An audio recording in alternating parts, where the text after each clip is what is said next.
Mesdames et messieurs, je suis heureuse de lancer avec vous ce championnat de France des économies d'énergie pour gagner la bataille contre le dérèglement climatique.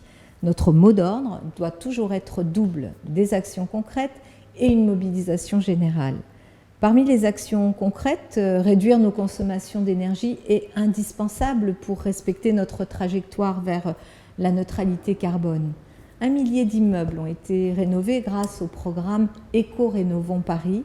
300 écoles ont été rénovées, ce qui a permis aussi de diminuer en 10 ans la consommation d'énergie des écoles parisiennes de 32 gigawattheures. Sur la même période, la consommation d'énergie de l'éclairage public a baissé de plus de 30%. Notre action, bien sûr, ne s'arrêtera pas là. Alors que les villes peuvent candidater pour la première fois au championnat, Paris va redoubler d'efforts. Je pense notamment aux crèches et à la mairie du 19e arrondissement qui seront au cœur de ce défi. Des actions concrètes donc, mais aussi une mobilisation générale au niveau local, au niveau national comme international. Et c'est ainsi qu'avec d'autres maires de France et du monde entier, nous avons lancé en décembre dernier un appel aux États et aux acteurs publics comme privés pour qu'ils accélèrent leur agenda climatique.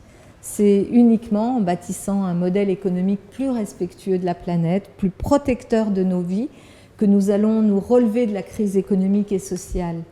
Dans nos territoires, cette transformation se traduit déjà par la création de très nombreux emplois non délocalisables et puis par le développement de nouveaux secteurs économiques plus solidaires. Continuons donc dans ce sens. Notre combat écologique ne fait que commencer. Si beaucoup a été fait, tant reste à faire. La décennie 2020-2030 sera capitale.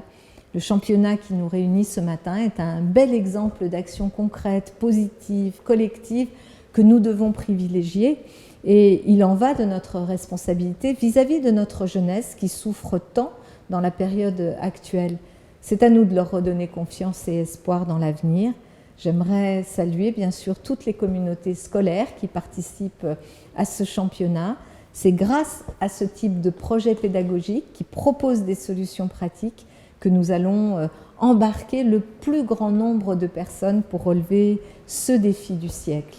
Merci à toutes et à tous. Je compte sur vous comme vous pouvez compter sur moi.